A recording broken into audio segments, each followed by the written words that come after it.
palavra, a tua orientação, a exortação e consolo do Senhor para as nossas vidas. Pedimos a Deus que o Senhor continue nos abençoando no estudo desta manhã, que o Senhor nos faça, Deus, conhecer mais a tua vontade, aquilo que o Senhor graciosamente tem reservado para nós. Que o Senhor nos ajude e nos abençoe assim, em nome de Jesus. Amém. Meus irmãos, vamos abrir em Deuteronômio capítulo de número 29, verso de número 14.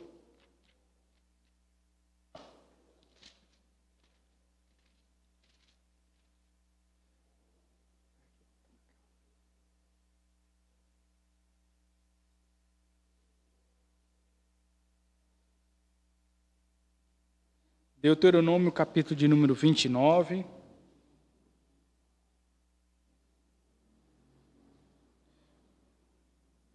Verso de número 14.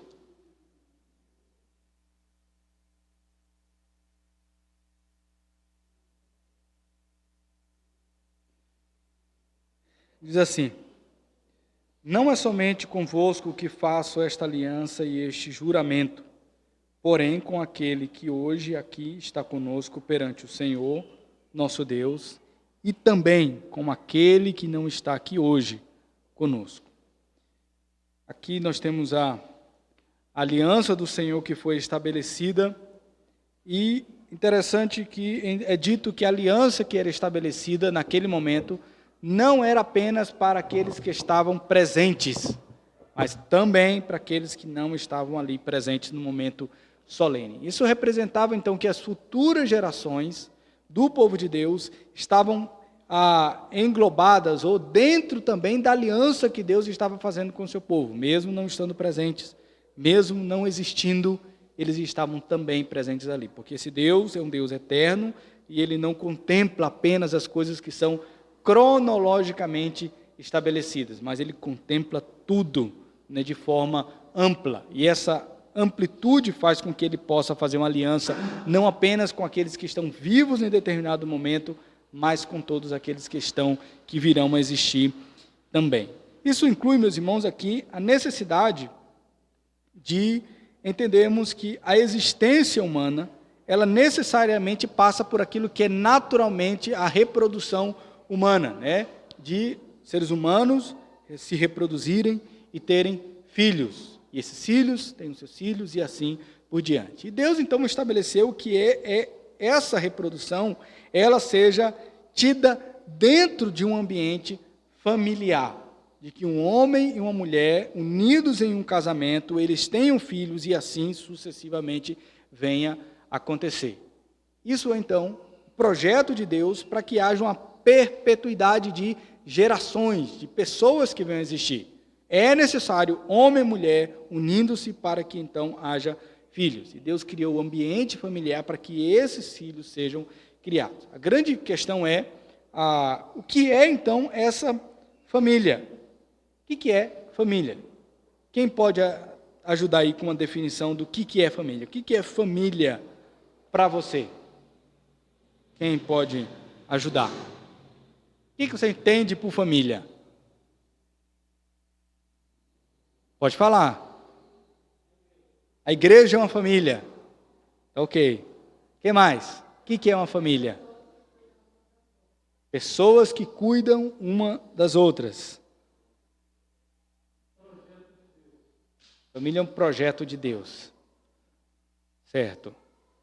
Vamos lá. O que é família? Paulo Vitor, você quer ajudar a gente? O que é família para você?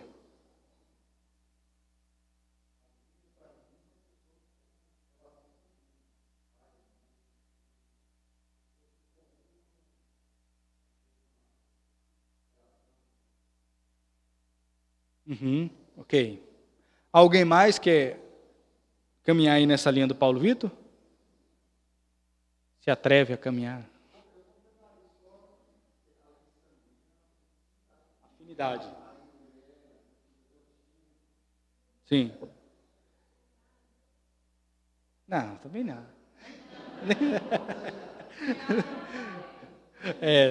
Então, porque ela não está. Eu fiz a piada porque ela não está aqui, né? Então, meus irmãos, a gente tem, às vezes, diferentes tipos de definições de família. Às vezes, quando nós, então, paramos para pensar a respeito de família, aquilo que, às vezes, talvez é o mais básico e simples passa desapercebido. Né? O que é família? Pai, mãe, filhos, né? No relacionamento de sangue, que foi gerado isso. E aí o Givaldo acrescentou a questão da afinidade, porque, de fato, biblicamente, há pessoas que, às vezes, não compartilham do sangue, ou não são descendentes, mas eles são inclusos ali, né, num ambiente familiar. Prova disso é, por exemplo, aqueles servos, né, que no Novo Testamento, eles são tratados como se fossem, de fato, da família. Haveria dignidade no tratamento daquelas pessoas que estão ali no seio familiar. Então, não é apenas no sangue, mas também, de fato, num compromisso e numa aliança que é feita para que aquela pessoa seja cuidada num ambiente de relacionamento íntimo e próximo. A lei inclui a sogra e nunca mais tira a sogra da família, né? Isso é bom demais. Então, meus irmãos, e isso é básico, né? Os irmãos citaram aqui exemplo a respeito da igreja, de pessoas que, a Suzy falou, de pessoas que cuidam uma das outras, né? E aí são conceitos amplos que são também abarcados dentro da família, mas se o conceito básico não estiver estabelecido, os outros conceitos também eles não vão ter unidade, né? Porque aí você vai caminhando para coisas que não tem uma estrutura na base. O que acontece se uma casa não tem alicerce? Ela vai ruir. A sociedade como um todo, ela é construída no alicerce familiar, né? E tem até aquela famosa frase, né, de que a família é a célula máter, né, da sociedade, né, de que a sociedade é formada a partir da família. Então nós vemos, meus irmãos, que de fato, até para a igreja, até para a sociedade, é necessário que se cultive, então, aquele conceito mínimo, básico da formação familiar. De fato, meus irmãos, essa é uma preocupação atual de se perguntar o que é família. E nós vemos, por exemplo, muitas propostas. Uma proposta de um escritor chamado Rodney Clapp, que diz no livro Famílias na Encruzilhada, a respeito do que ele entende por família, do que é a família. Diz o seguinte: a família tradicional é burguesa. Com esse termo ele quer dizer de que ela não é aristocrática nem parte integral da classe social mais baixa. A tradicional família burguesa, de acordo com ele, está presa à livre iniciativa e ao capitalismo. O que esse homem entende a respeito da definição de família? Ele diz que é uma criação em um determinado tempo da história. Então, está ligada à burguesia, que era, então, um grupo social que nem era da realeza, mas também não era das classes mais baixas. Então, a partir desse momento, se cria, então, um conceito burguês de família, ou a necessidade que a família exista para, então, se manter esse status, né, da burguesia, ou a burguesia se mantenha através dessa formação familiar. Então, a formação que nós temos hoje se deu, então, por causa da necessidade dessa classe social manter a família desse jeito. Para isso, então, eles associaram a livre iniciativa e ao capitalismo. Então, famílias da burguesia criaram esse padrão familiar para que a classe social deles se mantivessem e eles, então, com interesses mercadológicos, de criar empresa, de negociar, de serem independentes dos reinos, dos reinados, e eles, então, acumularem capital, é que foi estabelecido esse tipo de família. E qual é esse tipo de família que ele se refere? Família tradicional. Como é que, então, essa família tradicional? No entendimento dele, é pai, mãe e filhos. Então, esse formato tradicional foi criado, projetado para que um grupo de pessoas viesse, então, se beneficiar desse tipo de formação familiar. Então, a Bíblia, ela não é uma referência aqui para a definição do que é família.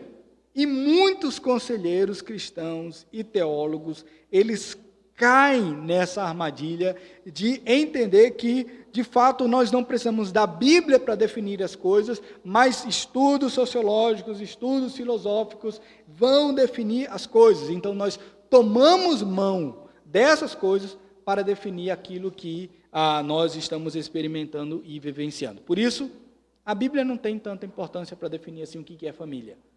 A sociologia tem mais contribuição, a psicologia tem mais contribuição. Então, se define a partir do homem caído e não a partir do que, de fato, Deus está ensinando nas Escrituras. Lembrem-se da nossa primeira lição, que foi há 2 semanas atrás. O nosso livro-fonte é a Bíblia. A Bíblia, então, irá nos dizer o que, de fato, é a família. Essa tese, então, que esse homem apresenta é uma tese falsa, porque ela amarra aqui interesses mercadológicos, interesses de capital, não tendo apoio nenhum das Escrituras, não tendo apoio nenhum daquilo que está sendo dito. O grande problema é que justamente quando as gerações vão passando, com novas ideologias vão sendo criadas, novas teses vão sendo apresentadas, aquilo que é definido apenas de forma sociológica e psicológica vai ser minado. Aí você diz, mas eu não tenho interesse em manter o sistema tradicional de família da burguesia. O tempo que a gente vive é hoje, é outro. Então, a gente tem que pensar em outros modelos de família. Tem que pensar em outras alternativas, porque aquilo que foi definido já é passado.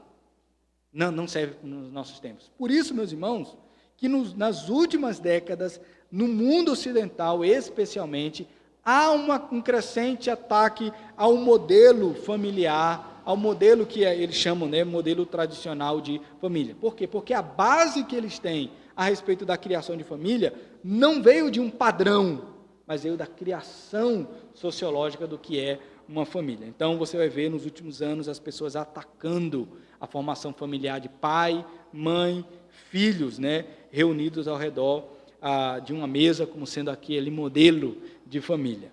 Então, nós olhamos aqui que há esse constante ataque a esse tipo de família, porque eles perderam completamente o padrão das Escrituras. É interessante que até teólogos vão atacar isso, e até mesmo pessoas que se dizem crentes. Aí você vai ver, por exemplo, teólogos crentes definindo que não tem problema existir casamento homossexual. São teólogos que abandonaram completamente a base das Escrituras. E diz, não tem problema. Você pode ter casamento homossexual. Você pode ter. Eles vão ter, ao mesmo tempo, ler a Bíblia, mas eles vão anular a Bíblia para defender pressupostos que são nada mais do que culturais, sociológicos. Mas, quando nós olhamos para as famílias da história dos povos que são, às vezes, tidos como povos primitivos, eles vão manter exatamente esse mesmo padrão de família que eles atribuíram à burguesia, de pouco tempo atrás. Então, a gente vê, por exemplo, um cientista social chamado Malinowski, ele diz o seguinte: a família selvagem típica parece diferir muito pouco das civilizadas, onde pai, mãe e filhos compartilham campo, casa, comida e vida. Ligados uns aos outros, eles compartilham os interesses da vida e se ajuntam. Esse cientista social, ele analisa e diz, quando você olha para a história, para povos, então, que são tidos como povos primitivos, por exemplo, os aborígenes da Austrália, os índios, você olha aí para povos que não estão inseridos no contexto urbano, aí ele diz, há praticamente a mesma formação familiar em todas essas culturas. São culturas milenares, de gente que vive vive uma cultura já há milhares de anos. Você vai encontrar pai, mãe e filhos. Praticamente, então, ao longo da história, não mudou. É exatamente esse. E há mais, então, do que uma simples explicação de dizer da conveniência. Mas há uma explicação de fato no projeto de Deus, naquilo que Deus está fazendo aquilo que Deus fez, para que haja então o cuidado mútuo, para que haja a permanência da humanidade, para que haja então o cuidado na infância, para que haja então o cuidado com aqueles que já envelheceram, que estão envelhecendo e precisam ser cuidados. Deus criou esse modelo para que então a humanidade graciosamente venha a ser mantida. Então, a família tradicional é formada por marido, mulher e filhos formados no núcleo familiar, seja dentro de uma família maior ou até mesmo um clã, né, como nós vemos especialmente no Antigo Testamento, né, de que eram famílias que formavam clãs, que depois formavam as tribos e assim eles iam se mantendo. Esse é o modelo familiar. Mas há um outro problema, né, com essa ideia da família burguesa. Não é o que de fato então as Escrituras ensina. A família que as Escrituras ensinam, ela chama de família da aliança. A família que normalmente, então, hoje em dia tem se falado muito, né? A família tradicional. Como que a Bíblia chama isso? A Bíblia chama de família da aliança, povo da aliança. Aqui, o conceito é de que Deus estabelece um povo. Deus estabelece uma nação. E na raiz dessa nação, desse povo que foi estabelecido, Deus, então, estabelece uma aliança, né, com uma família, ou com as famílias que formam essa aliança maior. Então, essa família da aliança é a ideia de Deus para todos os tempos, para todas as sociedades e em todas as circunstâncias. Então, não haverá tempo algum em que esse tipo de formação familiar seja, então, ultrapassado. Não, a gente não precisa mais disso. A gente não precisa de pai, de uma mãe e de filhos. A gente pode simplesmente criar um grande laboratório onde as pessoas vão doar aí óvulos e espermatozoides para serem armazenados e então depois outros voluntários virão para ser mulheres, né, para serem voluntárias para carregar filho no ventre. Depois que essas crianças nascerem, elas serão colocadas em um orfanato público e então elas serão criadas até a idade adulta para serem inseridas na vida em sociedade e assim então vir a completar o ciclo para elas também doarem óvulos e espermatozoides e então outras pessoas gerarão essas crianças, doarão seus filhos doarão essas crianças para orfanatos e assim a humanidade irá caminhar. De repente, algumas pessoas pensam que de fato é assim. Sabe aquela ideia que diz não, que as crianças das famílias não pertencem às famílias, elas pertencem ao Estado. Isso já é a tentativa já de muito tempo de desfigurar a formação familiar. Você não precisa então de um pai e uma mãe, você precisa simplesmente de pessoas que sejam ali chamada de progenitores ou chamada de cuidadores. Não é pai nem mãe. Simplesmente você está cuidando dessa criança até quando ela não precisar mais de você. Então, essa ideia não bíblica, né, de que o conceito familiar ele é formado apenas sociologicamente, tem implicações práticas para a destruição daquilo que Deus estabeleceu para a família em todos os tempos, em qualquer situação. Esse modelo familiar é o modelo que Deus estabeleceu. O título das nossas lições, né, que nós estamos baseados aqui no livro Família da Aliança, do Gerhard von Groningen, livro que o Romário já leu e releu, né? Esse livro, ele tem como título Família da Aliança. O que é aliança e o que é família, objetivo, então, do nosso estudo hoje, né? Então, nós vimos aqui a respeito do conceito da família, biblicamente, vamos ver também agora o conceito da aliança. A palavra aliança, normalmente no Antigo Testamento, aparece como berit, ocorre cerca de 290 vezes na Bíblia. O que é essa aliança? Primeiro, ela refere-se a um tratado envolvendo terras e possessões com gado que precisa de cuidado. Então, alguém fazia uma aliança para negociar terras, negociar o gado. Então, eles faziam ali uma aliança daquilo que seria o negócio. Segundo, refere-se ao tratado feito com líderes de países, portanto, um tratado político. Reis se uniam. Eu faço uma aliança com você de que eu não vou guerrear o seu povo. E aí você faz uma aliança comigo de que não guerrear o meu povo. Outros faziam aliança dizendo, se levantar um outro inimigo, você vem com o seu exército me ajudar para derrotar aquele inimigo. Se outro exército te atacar, eu vou te ajudar também. E aí para a gente se guardar e se proteger um ao outro. A Bíblia também fala de alianças de amizades. Por exemplo, quem lembra de uma amizade nas Escrituras que era uma amizade assim, de fato de compromisso e aliança? Jonatas e Davi, né? Diz então que eles tinham uma amizade como de fato um laço, um compromisso um com o outro. Nós vemos também que há alianças que é usada consigo mesmo.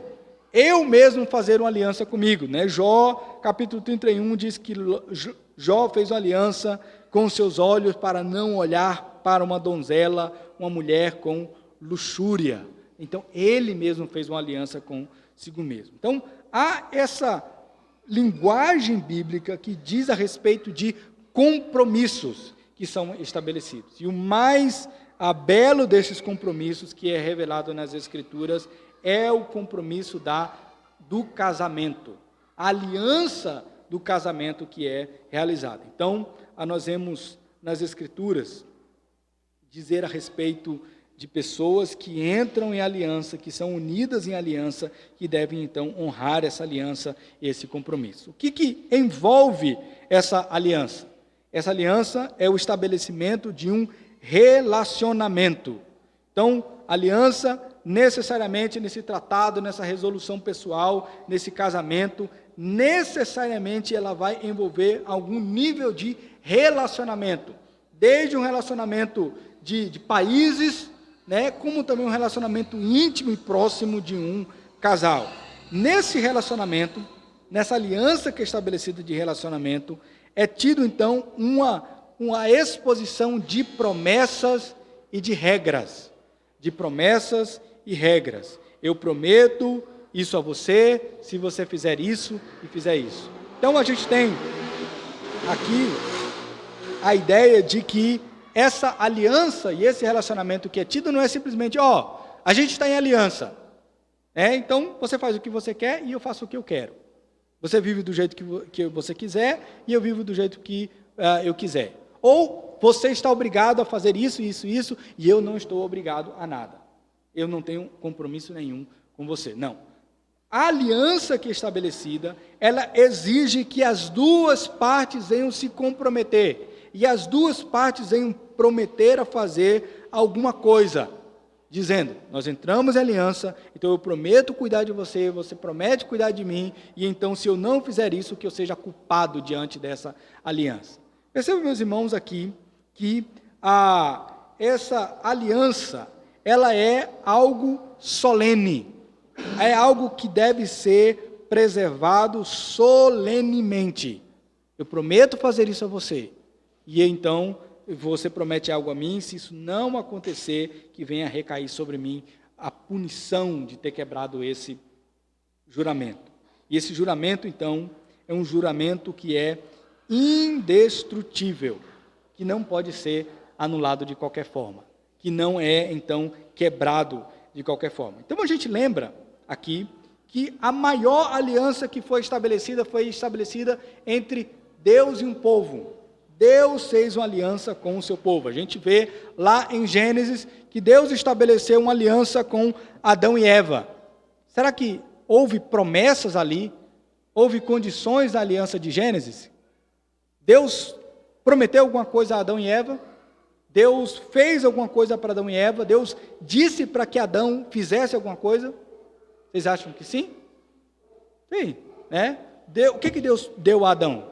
Deu o alimento, deu toda a criação, deu o seu cuidado, mas havia uma regra nessa aliança. Qual era a regra?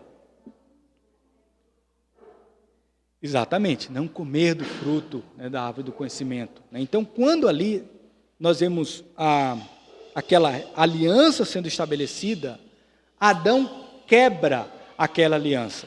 Quando ele come, então ele quebra a aliança e ele então se distancia daquela aliança. Então, quando Deus vem novamente falando com Noé, Noé faz uma aliança. Na verdade, não é Deus criando uma nova aliança, mas ele lembrando daquela aliança, dizendo: eu vou cumprir essa aliança. Mas o homem não cumpriu. Mas eu vou então assumir a punição de quebrar essa aliança. Por isso, então, em todas as Escrituras, nós vamos sempre ver falar a respeito de juízo, de morte, de sacrifício, de punição. Porque no Antigo Testamento está demonstrando que todas essas coisas deveriam recair sobre a humanidade que não cumpriu a sua aliança para com Deus. Mas em Deus, então, para manter essa aliança, Ele envia o seu Filho para que o seu Filho venha cumprir ou venha receber nele a punição da aliança. Então, nós vemos Cristo Jesus morrer na cruz. Não foi simplesmente porque Deus descuidou, eita, Deus esqueceu de Jesus, ó. Os romanos e os judeus se uniram, pegaram Jesus, sacrificaram Jesus, ou crucificaram Jesus na cruz porque Deus descuidou do seu Filho. Não, tudo aquilo já havia sido planejado. Deus, em todo o Antigo Testamento, fez para que a sua aliança fosse mantida, fosse cumprida. Alguém deveria sofrer a punição da aliança, por não terem cumprido. Deus então fez ali um pacto de amor e vida com o seu povo. Ele amou o seu povo, ele deu vida ao seu povo através de Cristo Jesus. Essa aliança, então, uma aliança totalmente administrada por Deus. Deus prometeu, Deus sofreu a punição enquanto os homens não fizeram, e Deus então cumpre até o final a sua aliança. Essa aliança em Cristo Jesus, nós vemos então que ela é a base e o modelo da aliança que a família agora irá viver. Vamos ver lá em Efésios capítulo 5, texto muito conhecido dos irmãos, especialmente dos casados. Efésios capítulo 5.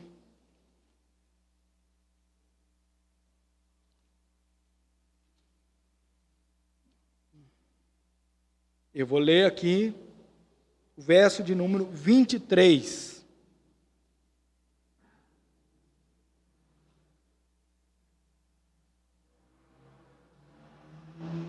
O verso de número 23 diz: porque o marido é o cabeça da mulher, como também Cristo é o cabeça da igreja, sendo este mesmo Salvador do corpo.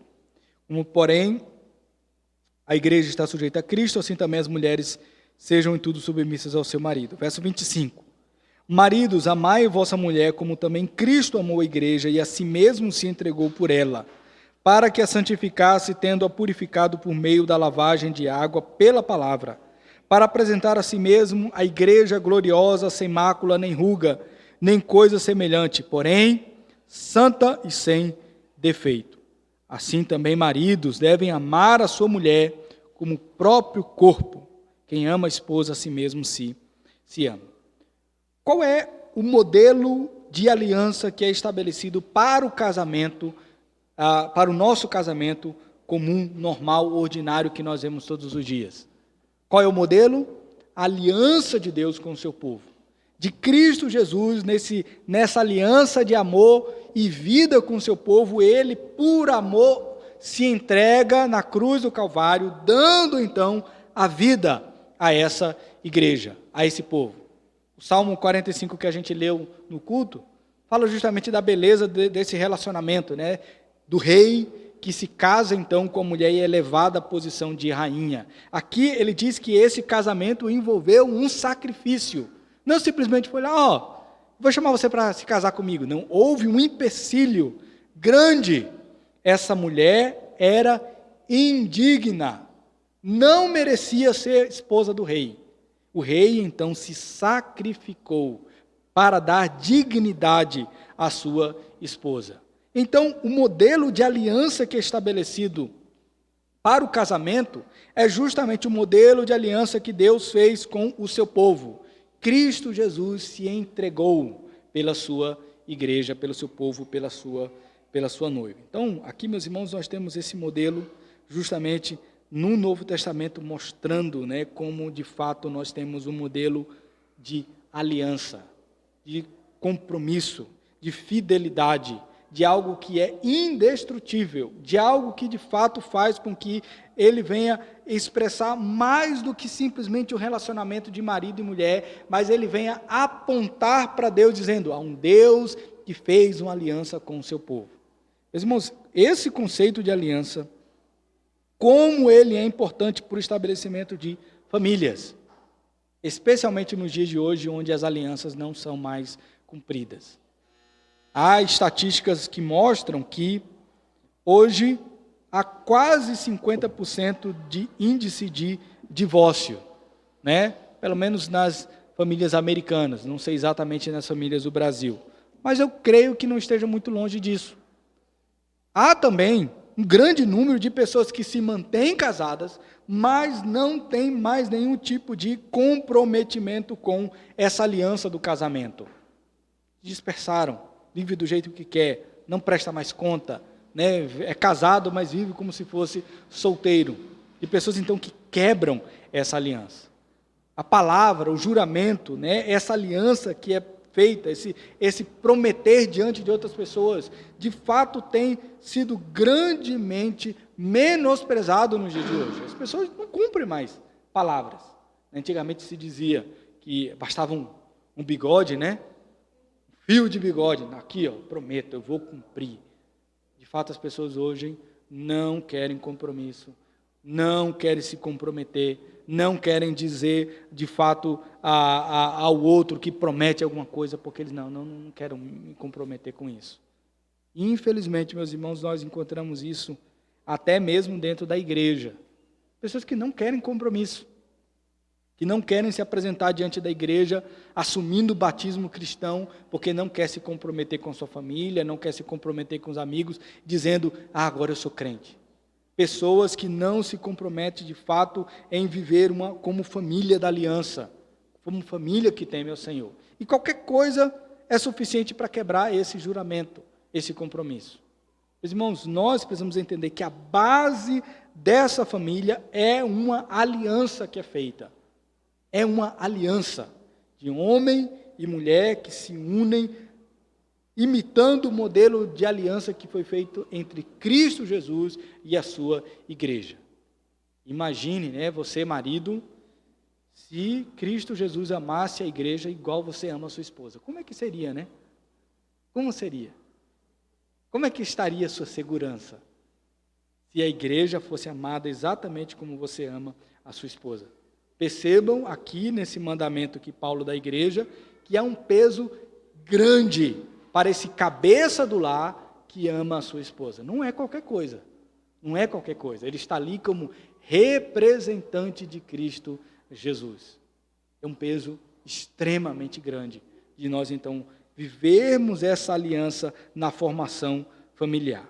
E essa família, então, que há muitos conceitos por aí, a respeito de família, nos leva, então, a pensarmos em uma família que vai além de simplesmente de pessoas convivendo na mesma casa, de pai e mãe que se unem, além do que simplesmente filhos do mesmo pai, além de esposas e filhos, né, que se consideram famílias, além de um grupo de pessoas que se relacionam pelo sangue. Nós vemos, então, o compromisso familiar agora que é estabelecido em aliança. Por isso é possível, sim, que filhos que são de pais diferentes sejam considerados parte da mesma família. Por quê? Porque é feita uma aliança, um compromisso, não com base em sentimentos, mas com base em promessas.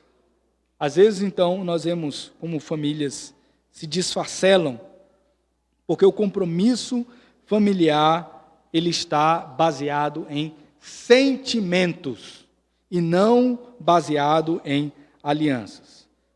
Por exemplo, então, quando alguém diz: eu não amo mais o meu marido, eu não amo mais a minha esposa, eu não tenho mais nenhum tipo de sentimento. Quando eu olho para outra pessoa, meu coração não acelera. Quando eu não fico suspirando mais pensando na outra pessoa, eu não tenho mais essas coisas. Porque quando eu estava escutando uma música aí de um pessoal sertanejo, ele fala que o amor é quando o fôlego acaba, O casamento vai bem, então, quando as coisas mais picantes acontecem dentro do casamento, né? Aí sim é um casamento. Eu não estou mais sentindo essas coisas. Eu não estou mais. Então, eu acho que é melhor o casamento acabar, cada um seguir a sua direção, reacender a chama do amor em outro relacionamento. Só que não é isso que as Escrituras ensinam. O casamento, então, não tem como base o sentimento. O casamento não tem como base simplesmente a família, não tem como base simplesmente conceitos sociológicos que vão mudando de geração em geração, de pesquisa em pesquisa, de pensador para pensador. A base do casamento é uma promessa, uma aliança. A base dessa família é uma promessa, é uma aliança. De um prometendo ao outro: eu vou cuidar de você, eu vou amar você, eu vou estar com você. Isso é uma promessa. Ah, mas e se a outra pessoa ficar feinha, né? Ficar doente? Se a outra pessoa engordar mais do que quando era no namoro? Se a outra pessoa, então, começar a ficar ranzinza? Se a outra pessoa, então, começar a ter pensamentos diferentes? Eu vou amar ainda? Eu vou ainda cumprir essa promessa? A Bíblia diz, é uma aliança, é um compromisso. Você vai manter essa promessa e você vai, então, ir até o fim. É claro, meus irmãos, que Deus nos concede graça nesse relacionamento de aliança. Porque não é só a sua capacidade, não é só a sua força para manter a família da aliança unida. É necessário, então, graça para que isso venha a acontecer. Da mesma forma, então, como houve graça da parte de Deus para que nós não fôssemos eliminados eternamente da aliança que Deus fez com o seu povo. Deus, então, concedeu graça em Cristo Jesus para que os nossos pecados fossem perdoados, as nossas falhas fossem perdoadas. Então, quando você falhar com o outro no casamento, pecar contra o outro no casamento, nós temos que, então, nos lembrar da graça do Senhor, para perdoar. Cristo Jesus me perdoou. Eu não merecia fazer parte da aliança do casamento de Deus, de Cristo e sua igreja. Eu não merecia, mas Deus concedeu graça. Essa mesma graça é o que vai fazer com que a família da aliança se mantenha. Quando de repente, mas está vendo, isso aqui é motivo suficiente para que a gente quebre a aliança do casamento, para que a gente separe, para que essa família se desfacele. Então a gente tem que trazer à mente a graça de Cristo Jesus. Nós nos mantemos não pela nossa força, mas nós nos mantemos pela graça de Cristo Jesus, que nos capacita a cumprir a promessa da aliança que foi estabelecida. Essa família da aliança, então, tem o seu fundamento naquilo que Deus estabelece como família. Pode ser, então, que os irmãos aí mais antigos vão lembrar como eram as famílias antigamente, né? E pode ser que os mais jovens, daqui a 40, 50 anos, vejam as famílias do futuro e digam, como era diferente a família do meu tempo. Mas o pensamento do povo de Deus é, sempre essa família será o ideal de Deus, a forma de Deus, o plano de Deus para todas as gerações.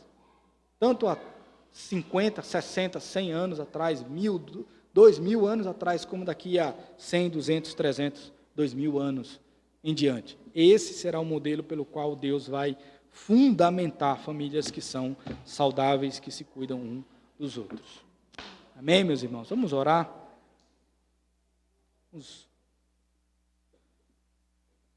Ó Deus, nós te agradecemos porque o Senhor tem misericórdia de nós.